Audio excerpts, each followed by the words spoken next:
Well, hello, Queens. Welcome to another episode. How are you doing today? Today's episode, I'm sure you already know the title Eating Disorders and OCD. This was inspired by a question from the lovely Gail, and I'm going to read her question. However, I remember there being a second part to the question, and when I copied and pasted it for this episode a while back, I don't know what I've done with it and I can't find the question again, but I do remember she asked something about step-by-step process. So I'm just going to add that bit to the end. Okay, so Gail says, "Hi Victoria, you are such a blessing to me in my recovery." I'm so glad, Gail.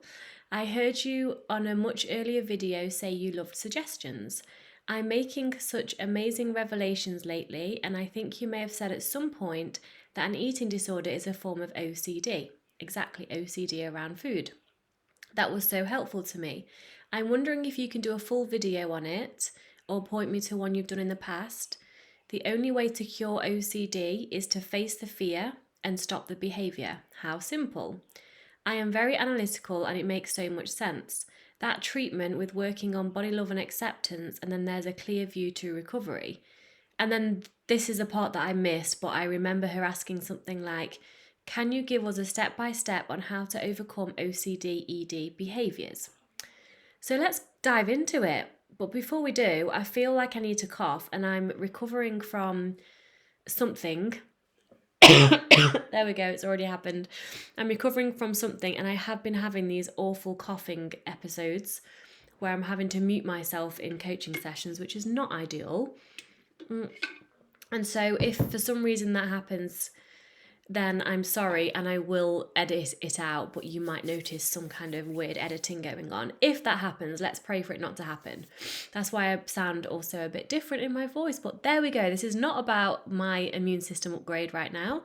It's about OCD and eating disorders. So let's dive straight in. And I've only got bullet points today because I didn't feel like writing a whole blog about this. I just felt like writing some bullet points and speaking to them.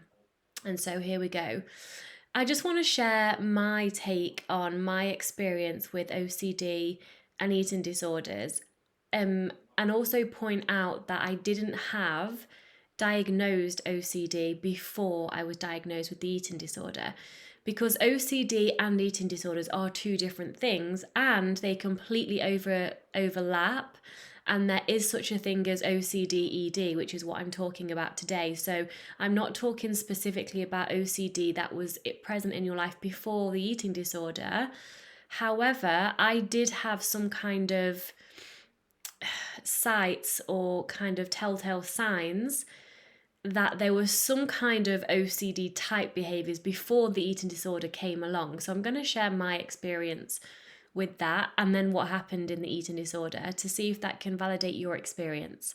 So before the eating disorder, I was generally very clean, very tidy, and this was just learned behavior, I guess, from my mom especially. Everything had to be in order. Everything had to have its place. If you used a cup or a bowl, then you couldn't just leave it on the side. It had to go in the dishwasher or the sink. So I guess that's not really OCD, but those were the signs that I remember not being able to relax if anything at all was out of place. So I couldn't sit down and watch TV, even as like a child, if something wasn't in its place. I had to go and put it in its place and then I could relax and be okay. And then as I got older, I guess this did interlap with the ED, but this has just came up, so I'm just going to say it. I would panic when one thing went wrong or something big didn't go as planned. It would almost be like my brain was then offering me or reminding me of every single thing in my life that I wasn't happy with, that needed changing, that was on my to-do list. My brain would offer it to me all in one go. And then I had this overwhelming feeling of having to immediately sort those things out straight away. It was like everything was just being catastrophized within my own head, and something would go wrong. And then my brain, like I said, would remind me of all the other things that needed my attention right now, even though they were fine to just be left for a couple of weeks, like a moment before something went wrong. it was like everything was like shown to me all at once. I'm trying to describe that, and it's hard to describe the experience, but I hope that some of you, well, I don't hope that you understand actually, but I do know that some of you will get that, will relate to that. So one thing goes wrong and all of a sudden everything that is needing to be changed in your life needs to be done yesterday, else you are not okay. It's very kind of all or nothing, of course. These personality traits and characteristics of all or nothing comes up a lot in eating disorders and personalities of those that have eating disorders. So it was almost like something's gone wrong. If I need to fix this thing, I need to fix fucking everything immediately, which is impossible anyway. But my brain thought it would be helpful to offer me that and completely overwhelm me. And so then when the eating disorder happened, oh my gosh, everything got so much worse. Everything had to be in its place, but not just in its place, it had to be facing a certain way, meaning if you put cups away, then the handles had to be to the right hand side and at a slight angle. So if someone who I was living with at the time or whatever it may be, they had put the cup away, I had to go and check that the cup had been put away in the exact position that I wanted and needed it to be put away at. We're loading the dishwasher. Nobody else could load the dishwasher because it needed to be a certain way, and it was not okay if it wasn't a certain way. I would double check everything. I need to cough. Sorry. I needed to double check everything. So let's say the cup analogy, I would check the cup was in its place, and then I would like just open the cupboard door just to check again. And it was double checking and it was driving me fucking crazy, but I couldn't stop it. I would have this weird thing, and I think I've shared this before in an episode, maybe a few times before, where I would only allow myself to drink half a cup of water a day in the depth of the anorexia. And I would put this half a cup of water in the top part of the freezer compartment because I liked the water cold for some reason. So I would keep obsessively checking this half a pathetic glass of water, and I would check that it hadn't been moved, no one had moved it, it was just freezing enough, and I'd get it out, then I'd allow myself a sip and I'd let it defrost a bit, then I'd put it back in. Just this weird fucking behaviour of the water in the freezer, but I'd have to keep checking it. And then of course, in terms of body checking, exercise, every time I ate anything, I had to lift whatever I was wearing up and check my stomach. Had to check it was still flat. Had to check I looked okay. Checked I didn't gain 1,000 pounds from the second that I've eaten it and it's gone into my tummy. That was an obsession that I had. I had to check every time when I got dressed, went out before I went out the house, when I went to the toilet. I had to check my body in the mirror. And then, of course, the OCD eating disorder compulsions around exercise were there as well. I had to do some kind of exercise before a certain time in the morning. I could not start my day, meaning go to work or get on with my day if it was a weekend, without some kind of exercise or body movement, to the point where I was literally fucked afterwards. I couldn't just do, a light cardio or a bit of a body pump. I had to go back to back with classes, overexert myself, and then I would be okay and feel safe enough and okay enough within myself and my body to get on with the day. I'm sure you can relate with some or all of the behaviours, and I want you to know that you're not alone. All of the fucked up crazy things that you're currently doing, I have a lot of clients who have shared that they have to clean the entire kitchen before they eat anything. I've had some clients share that when they sit down to eat on the sofa, they have to sit on something. They can't sit directly on the sofa. They have to have everything exactly the right way, like their food on a tray, their cup of tea there, this being played in the background. They have to have this obsessive, controllable ritual before they can do a certain behavior. And that can stem into, into the real world. Like if you won't sit on a train seat, for example, because of the germs, can massively affect your quality of life. And again, this can stem separately as OCD by itself, but a lot of these behaviors are actually stemming from the eating disorder. But either way, all of these behaviors are completely stemming from fear. It's all from fear. And the control is there Because when we control or try to control everything, our behaviors, our environment, what we do, when we do it, how often we do it, it forms a sense of security. It gives us a false sense of safety. It brings us comfort because it relieves the anxiety in the moment. And it's also a survival mechanism because fear is often a false experience appearing real, but fear can sometimes be very real in the fact that, well, it always feels very real, but it can be very real in the fact that if your body, for example, thinks that your brain and body think there is not enough food in the environment, it has every right to be afraid because that's a threat to your survival.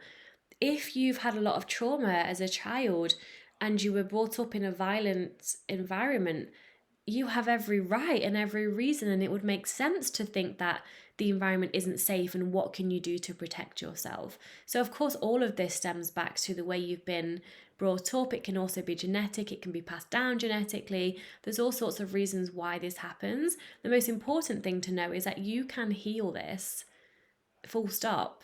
You absolutely can, and it starts with understanding. We don't have to understand everything, but understanding is really helpful to enable us to move forward. So going back to the false sense of security, the false sense of safety, being a survival mechanism, OCD, in terms of the eating disorder OCD, it's usually a symptom of malnutrition. So if you're not eating enough, your brain has every right to think that the environment that you are currently in is not safe. Because if it were safe, you would just eat enough. There would be enough food. There wouldn't be a shortage, right? It wouldn't be a volatile, is that the right word to use? Unsafe, scarce environment. And so the malnutrition actually, a lot of the time, creates the OCD type thoughts and behaviors. And so it will double down, your brain will drive you to double down on behaviors that you think support your safety and security. There's actually been studies done in rats. I mean, honest to God, they do all studies on rats, don't they? The poor things. There have been studies in rats that show the more fear, let me rephrase that. The more hungry the rats are, so the more starving, the more hungry, the less food that the rats have in their environment, the more fear they are in general. Which makes sense. Again, going back to your environment not being safe, your brain thinks your environment is not safe if you're not eating enough food, because otherwise, why would you not eat enough food, right? And there's a great way that Gwyneth Olwyn, who has this book, where is it? I want to share it with you. It's literally next to me and I don't know where the hell it's gone right now. It's over there and I can't reach it. She has a great book called The Homeodynamic Recovery Method, and she says that an eating disorder is misinterpreting, I always say that word wrong, I totally love how I say it, misinterpreting food as a threat. So can you imagine your environment isn't safe, and then the very thing that you need in order to support your safety, the very thing you need in order to let go of the eating disorder OCD is the very threat itself. So food shortages, you're not eating for whatever reason, your environment is then deemed as not safe by your brain and body. And then because if you have the genetics for anorexia and the migration response is switched on, then all of a sudden your brain also sees food as a threat within itself. And so the very thing you need to support yourself to recovery is the very threat itself. And that's why recovering from an eating disorder can be extremely challenging. Of course, not impossible, of course, doable, and you can fucking do it. You can. But it's the hardest thing that I've ever had to do. I'm not going to lie. Even compared to the abuse that I was in, like seriously physical abuse daily, recovering from the eating disorder was harder than enduring that. And that's my opinion. But I did it, and I'm here. And honestly, there's nothing else that I've experienced in my life as I've built my business and go through life that even touches the fear and the discipline that I had to have to recover from an eating disorder. So when you recover, I haven't lost a parent yet to the spirit world, so I don't know how that feels. But from my experience so far in life, when you've recovered from an eating disorder, tell life to bring it the fuck on, because there's nothing that can touch you. Seriously, that's what my experience was and is. So going back to the eating disorder, seeing food as a threat, and then in general your environment's a threat, so you've got all sorts of thought processes going on and you're just living from like a fear bomb. The migration response is your brain changing and it's not getting any reward from food whatsoever. That's another episode altogether. Let me know. I do link Tabitha Farrar a lot because she talks about this in great detail. But let me know if you do want me to do an episode specifically about the migration response in my own words, and of course I will.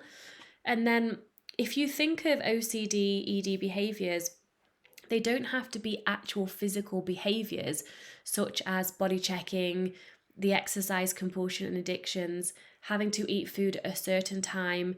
If someone makes you 5 minutes late from eating your time of lunch, then you'd actually want to murder the person.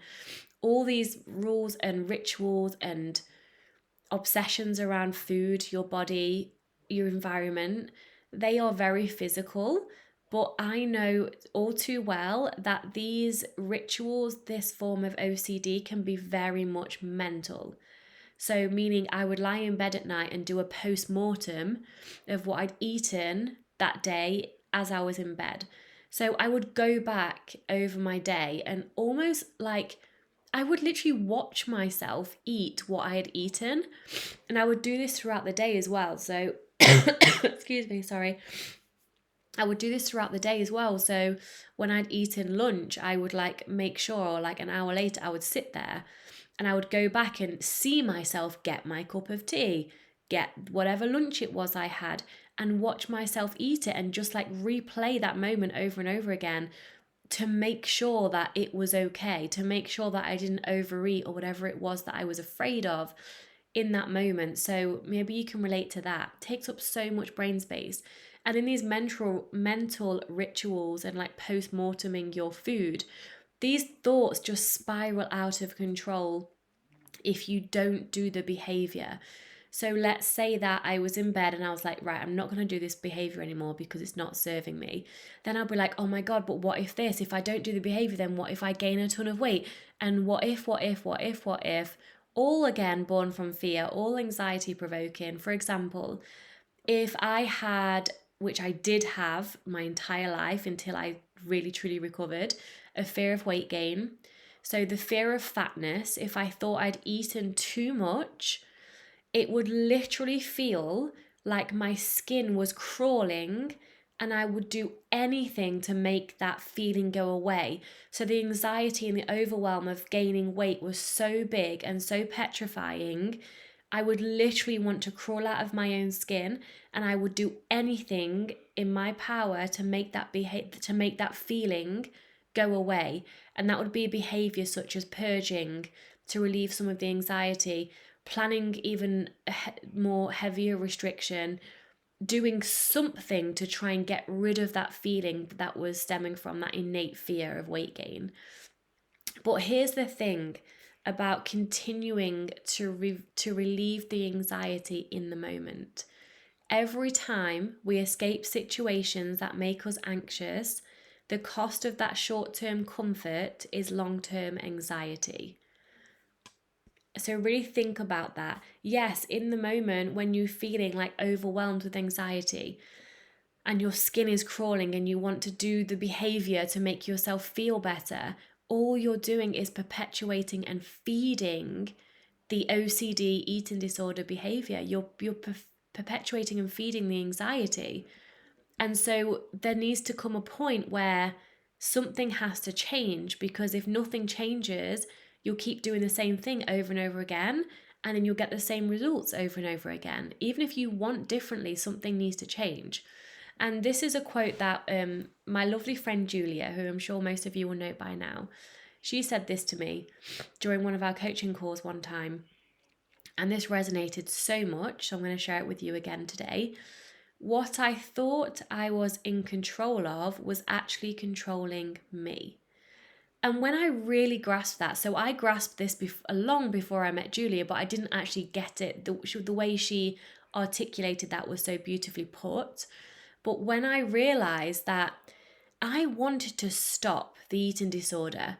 I wanted to stop the eating disorder OCD bullshit that was completely taking over my entire life, taking up all of my headspace. I wanted to stop it so badly. I would be so fucking annoyed that my brain was in control of me, or these behaviors were in control of me instead of the other way around. That's when things started to shift for me. So I'm going to go into like a step-by-step process for you, Gail, and all the listeners. It is Gail, right? I've not just completely made your name up. Yeah, it's Gail. And I'm going to speak more in depth for each one in underneath my little steps. But step one to get rid of all of this, right, and to heal, is you need to want what is promised on the other side of recovery more than the relief that the OCD ED brings you. So you need to want what I say recovery is, and not just me, all the other people that have recovered, more than the comfort and the safety that your current behaviors bring you now. Of course, you don't know what it feels like to live where I am. And that's why it's helpful to speak to people who have recovered, because you've never met a person who has recovered from an eating disorder and OCD that regrets it, right? I'm here saying how fucking incredible it is, and it really truly is, to live in true freedom, to live in body acceptance, body love, self-love. Oh my God, it's indescribable, right? You need to want what I'm describing more than you want to stay where you are. That's always step number one. Number two, and then here comes the action. Be willing to do what's necessary in order to fully recover. And you know what that is? Is to face your fear of weight gain and to feel anxiety. Now, of course, you need support through this. Otherwise, of course, well, why isn't everyone already recovered then if they want it enough and they're willing? You need support through this. Like, it can be so overwhelming to sit in those feelings. And you can distract to support yourself. This is why step-by-step support from a professional is, I want to say, crucial. People do this by themselves. They do recover. Tabitha Farrar recovered by herself. I didn't. And I say it like that because I did receive coach. I've literally been having coaches and still have a coach since I was 30, and now I'm 36. I love coaching, obviously, which is why I'm a coach myself. But I've had coaches that haven't given me everything I've needed, and I've kind of created it myself alongside different types of coaching and learning that I've done. But ultimately, I did not do this alone. I don't think I could. And I didn't. So you don't have to do this alone either. Even if you can't afford coaching, even if like you can't afford group coaching, you're here, you're listening to this, you're watching this, you're working on yourself. You're not alone in this. Okay, so reach out for help in free support group, my free support group, all the things. So in order to feel the anxiety, and I'm going to go into that in a bit more detail in a moment actually, it's a case of knowing that the worst thing that will ever happen to you is that you will feel a feeling, and you can do it. You can feel the feeling. It's a case of understanding your thought spiral and taking charge of your thoughts and paying attention and putting your attention on thoughts that serve you, that bring as much relaxation as possible, that ground you. Number three is number one is to want what is promised on the other side of recovery more than you want to stay where you are. Number two is be willing to do what's necessary to fully recover. For example, face your fear of weight gain and feel anxiety.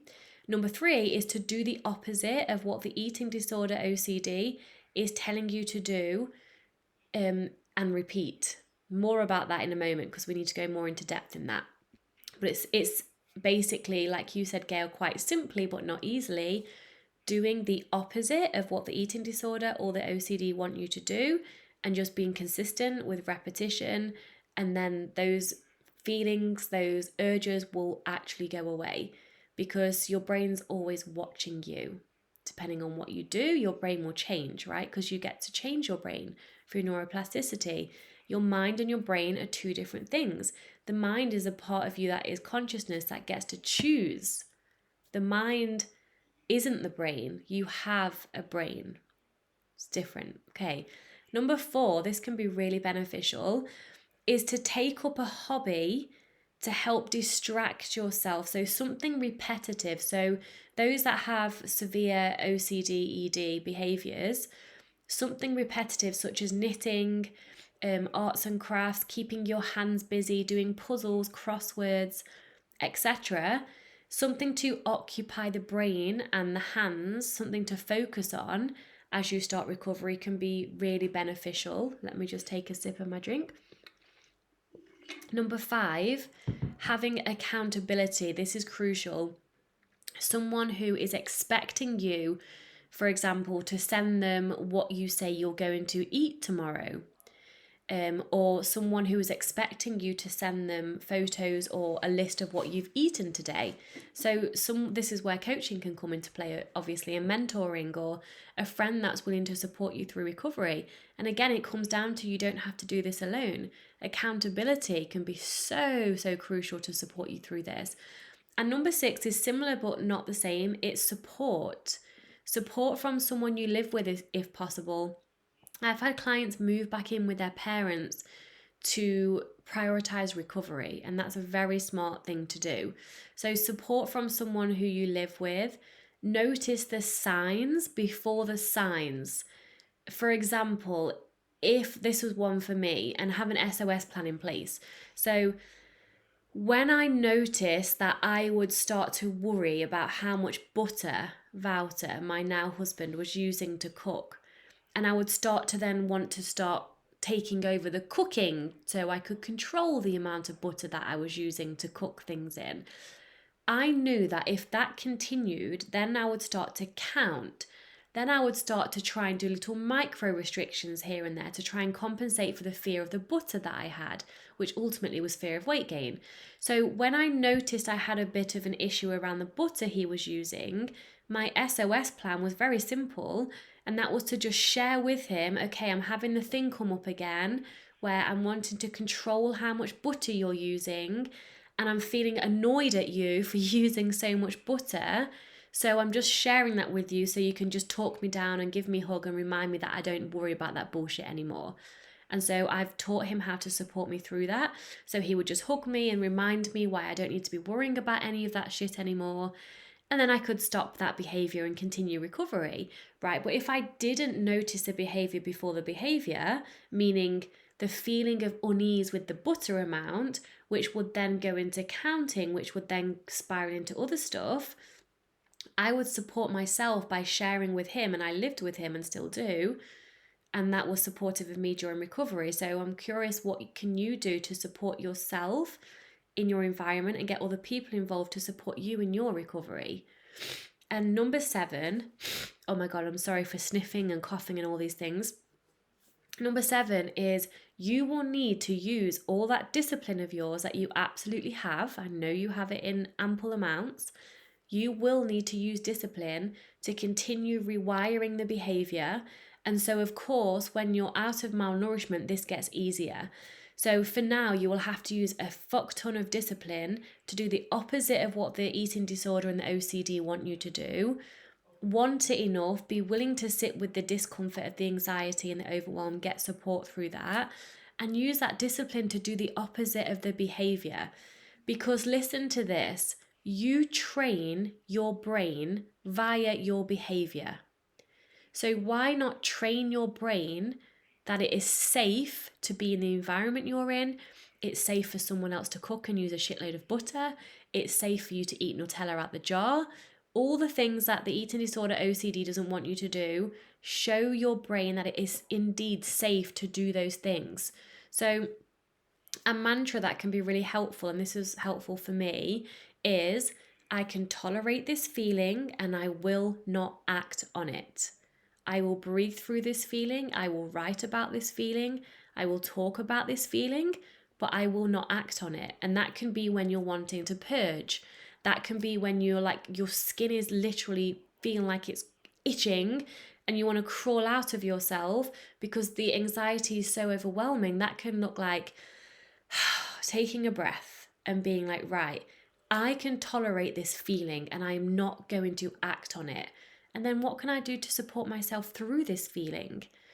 And knowing that the OCD ED was created due to seeking safety, hence the constant need to try and control, how can I support myself into feeling as safe as possible in each area of my life? Do you feel safe at home? Do you feel safe at work? And I don't just mean physically safe, I mean mentally and emotionally safe. So really write these things down and really take the time to ask yourself, to support yourself through this, how can I feel safe to be me without using self-harming behaviors such as OCD, eating disorder behaviors? For example, I had the fear of weight gain. It felt innately unsafe for me to gain weight. My partner's going to leave me. I'm not going to be loved. I'm not going to be accepted. I'm not going to be seen as the best. I'm not going to be validated. I had so much fear around that. So how can you support yourself through that fear? So for me, in regards to the fear of weight gain, it was talking to my partner and saying, look, in recovery, I'm gaining weight. It doesn't matter if I'm afraid of weight gain, I'm still gaining weight. My fear is happening and I'm still afraid of it because I'm afraid of more weight gain, right? So I'm also afraid that you won't find me attractive anymore. I'm also afraid that I will lose a body that you so regularly validate all the time. And I have all this fear, and I'm just sharing vulnerably about my fears. Share with your partner how you feel. And I was met with love, unconditional love. And I said to him, how do you say that I'm perfect the way I am in this bigger body when you said the same thing to me when you met me and I was in a much smaller body? And he sat there and he was like, that is a great question. And he said, honestly, it's just you. You're perfect as you are, like all of you, your essence, your sexuality, your vibe, your energy, just you. He couldn't really describe it. And that really helped me to see that, oh, wow, I am more than just my body. If I allow myself to fully be seen and to fully be me, there's more to me than just what my body looks like. So I shared with him my insecurities, and I also talked to others. I immersed myself in the recovery world of those that have gained a lot of weight in recovery and who were happy in themselves. And again, nobody regrets recovery. So allow me to inspire you. Allow me to show you that I have gained weight and I'm the happiest I've ever been. Not that I like the way my body looks better than certain points when I was smaller, but it really doesn't matter. Like I know I say it's so blasé, but it really does not matter to me anymore. When you do the work, everything changes. Like your perception of yourself and life changes. You separate your worthiness and your happiness from your body size. That's the biggest one, obviously. So support yourself through your biggest fears. Learn from other people. Explore what weight gain means to you. What would happen if you gain weight? Or what do you think would happen if you gain weight? And then what would happen because of that thing happening? And then what? And then what, etc. And get right down to the root cause of your fear. You can learn a lot about yourself, especially if you have a talented coach to support you through asking you these questions, and then also to support you with what comes up in answering those questions. Because when you can trust yourself, when you can feel safe within who you are then safe to be in the world.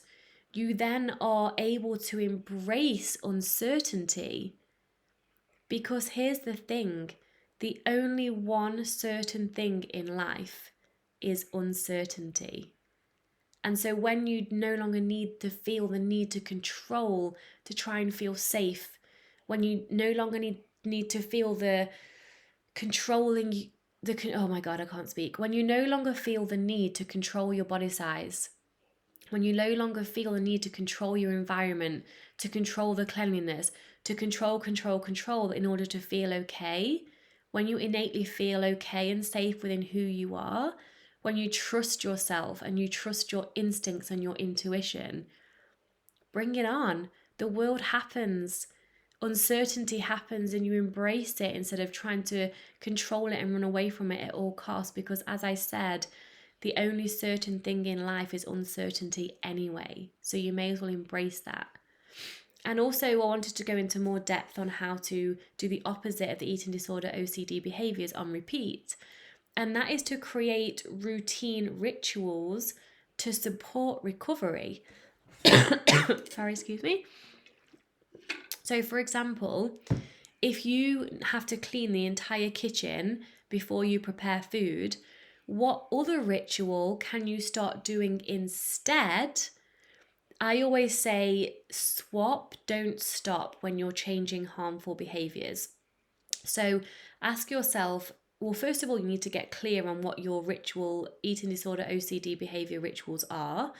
Write them down, look at them and be like, right, what can I do instead? So creating a new ritual that's going to support recovery. So what can you do instead of that harmful ritual behavior? And as I was sharing before, I was so mad. I was so angry at the thought that something was controlling me, even my own brain, that I used the anger and then the discipline to literally stop doing the thing. So I didn't create new rituals in place. I just was so fucking pissed off that I was being controlled by this thing that I thought I was in control of, that I did the opposite on purpose. So, for example, instead of cleaning the kitchen before I'd eat, I would swear and stomp around and slam things around as I was getting something to eat, almost as a like fuck you to the OCD eating disorder behavior, and I would get the food anyway. If I'd be buttering my toast and the eating disorder would be like, be careful not to put too much butter on there, I would put extra butter on there on purpose as a fuck you to the behavior. That's what I did. That's how I approached recovery. I went all in with doing the absolute opposite of what any OCD eating disorder behavior was telling me to do. And by the way, when I was doing that, I had no fucking clue who I was. I was in the biggest identity crisis ever because I was going against my entire identity. It felt awful. It felt more than awful. Give me some more feeling words. Oh my God, I'm stuck. It was horrific. I was petrified. It felt lonely. It felt like I was dying. It felt all the things. And at the same time, I had my eyes on the prize of freedom. I didn't know if I could achieve it. I just, knew that I couldn't continue the way I was. So I had my eyes on the prize. I had like a vision of where I wanted to go. Didn't know what it felt like, but I just knew I didn't want to be obsessed with food and my body anymore. I was done with it. So I felt awful doing the opposite. Of course I'm going to feel awful doing the opposite. Of course you are. Because you're doing the opposite of what your whole brain wants you to do. If you're in the migration response, you're doing the opposite of what your biology wants you to do. But you can do it because you have the fucking power. And look at me now. And I do not regret recovery in the slightest. So what I would like to leave you as homework, Gail, and anybody who this is going to resonate with is, is to ask yourself the question, what OCD ED traits can you use for good to support your recovery? So I would like you to brainstorm again, write down all of your OCD ED behaviors, brainstorm how you can use similar, not the same thing obviously, but how can you use your OCD traits to support recovery? Because everything you are, you can pivot to use to support yourself to recovery. You can. And so you need to get clear on what this looks like for you. It is as simple as doing the opposite of the ED behavior. It's not easy though. So support yourself as much as possible. Of course, it goes without saying. You need to be doing the body image work, the self-love work, inner child stuff, all of that to support yourself through recovery. So you have lasting lifetime recovery. And you will get there. Have faith. Faith and fear are both invisible. You may as well choose faith if you're going to choose one or the other, right? Fear is always going to be there. Instead of it being in the driver's seat or the passenger seat, put it in the back seat and then in the boot or in the trunk, wherever you're from, you call it something differently. because fear does not have to drive your life any fucking longer. You have got this.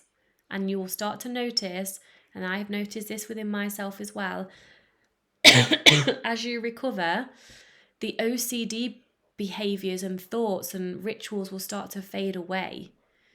You have to train yourself with this first. So, for example, if you're a tidy, clean freak, you have to allow things to be dirty, allow things to be out of place, and sit with the anxiety that that brings up. Like one of my clients, Julia, actually, I advised her to put all the pillows and the cushions on the floor from the sofa and not perfectly in alignment every 5 minutes, and leave them on the floor all day until the evening, and just go and look at the mess of the cushions on the floor and just be okay with whatever anxiety thoughts come up. And then she was able to bring humor into it because she had me as a coach as well. And I always bring humor into healing. So you can do things like that as well. Anyway, I'm going to stop talking now because I can feel my throat definitely needs some lubricant and some rest. What I will share, something very exciting. Oh my God, I'm so excited to share this. I have changed the way my group coaching works. So whereas before, my group coaching was monthly group coaching calls in a highly supportive support group, I have changed my group coaching to weekly group coaching calls. And so check it out. I will link it below directly to my group coaching page so you can read all about it. Highly supportive. Please check it out. If you've wanted to work one-to-one with me and it's not been in alignment with you for the investment, I have created this group coaching with a payment plan option as well to be extremely supportive, as close to one-to-one coaching as possible in a group environment. And I'm so excited to support you and serve you to full recovery. And as always, I appreciate you being here. I thank you in advance for leaving me a 5-star review. Let's see if we can drown out that 1 star that was given to me a while back. And let's see if we can get to 5 stars. I really appreciate your support with this. Share this episode with someone who you might find it beneficial. And I love you and thank you so much for being here. And I will see you next week. Lots of love.